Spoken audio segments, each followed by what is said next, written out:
Hello everyone, welcome to the NN Classroom. Today I'd like to share with you a past paper question from 2019, time zone 1 in May. So question number 7, multiple choice relating to topic 3, periodicity, especially concerning the concept of atomic radius trend. Let's see, which series represents the atoms in the order of decreasing? That means the order should be going from large to small. Atomic radius. Basically, atomic radius is representing the size of an atom by measuring the distance between the outermost shell electron to the nucleus, right? So that is the concept of a radius of a circle, right? So in this case, remember from topic 3, as we have learned in class, all the periodic trends except the boiling point and melting point can be explained using the concept of effective nuclear charge. This is the core value of the entire topic 3 in explaining most of the periodic trends except boiling point and melting point. So in this case, effective nuclear charge states clearly that effective nuclear charge, the attractive force, is going to be increased across the period while decrease down the group. So this is increase across the period but decrease down the group.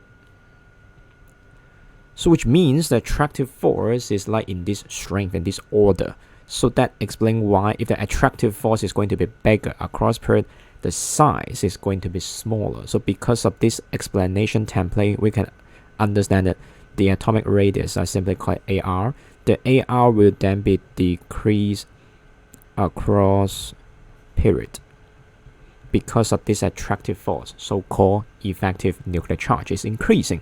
So that's why it will pull the outermost shell electron closer and closer when it go across period. So remember, atomic radius decrease across period, and also atomic radius will then be increased down the group.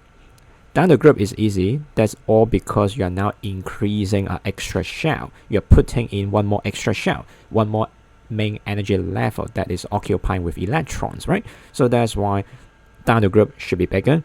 But across period, not a lot of people know that across the period is actually the atomic size is decreasing because of the attractive force explained by the effective nuclear charge is increasing. So that's why the distance is going to be shortened when you go across the period.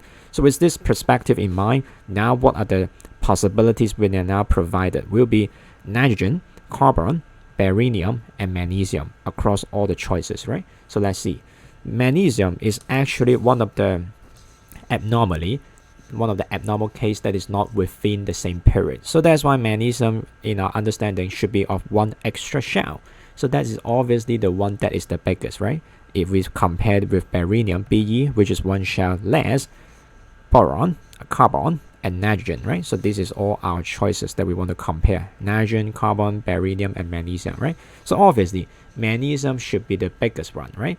And then comparing beryllium, carbon, and nitrogen, as we have just mentioned, the atomic radius is decreasing across the period. So that means across beryllium, carbon, and nitrogen, the atomic radius is decreasing. So the second biggest should go to beryllium, followed by carbon, and finally nitrogen as the smallest one. So that's why the order will be magnesium first, second comes with beryllium, third which is carbon, and finally which is nitrogen. So Mg, Be, C, and N following our prediction that atomic radius decrease across period while increasing dramatically down the group.